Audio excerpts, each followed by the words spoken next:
Hello, hello, hello. This is the Vanilla JavaScript podcast. I'm Chris Ferdinandi. Thanks so much for joining me. Today, I am talking about the best solution for every programming challenge that you come across. And yes, that is absolutely clickbait nonsense.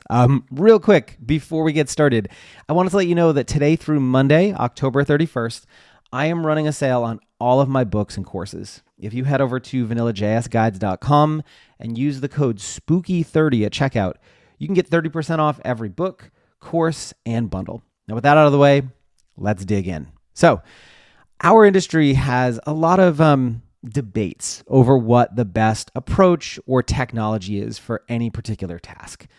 Object-oriented programming versus functional programming, utility classes versus BEM versus component styles, JavaScript versus CSS, Node versus PHP. There is always going to be a thought leader telling you that their favorite tool or approach is the best. And to be fair, I have at times been guilty of this myself with vanilla JavaScript versus libraries and frameworks.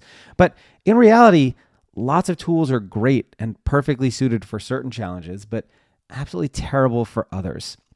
And you become a much better programmer when you recognize that personal preferences are not facts, and the best tool for most situations isn't the best tool for all of them.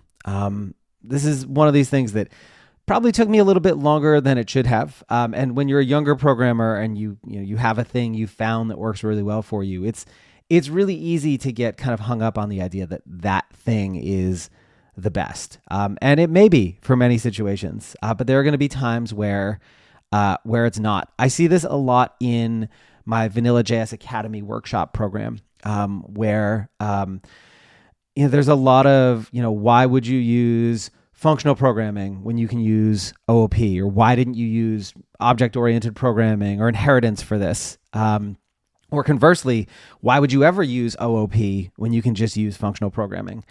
And the reality is all of these different kind of tools and approaches, they're trying to accomplish different things. So just, looking at OOP versus functional programming for a minute.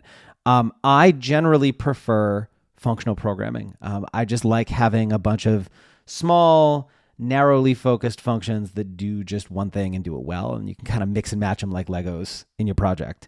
But for certain types of libraries or certain types of tasks, object-oriented programming is actually a better choice. So for example, if you're creating a library where you want to have multiple instances of it, each with their own settings and properties and configurations, object-oriented programming is the right choice for that particular objective. If your library doesn't need to do that, it might not be. It all depends on goals and what it is you're trying to accomplish. If this is something you'd want to learn a little bit more about, or dig into some of the different approaches with how you structure your code, there are a few different kind of ways or things I have that might help you get there. The first, I have a book and course on writing JavaScript libraries over at vanillajsguides.com that might be worth checking out. And don't forget, today through Monday, you can get 30% off that with the code SPOOKY30.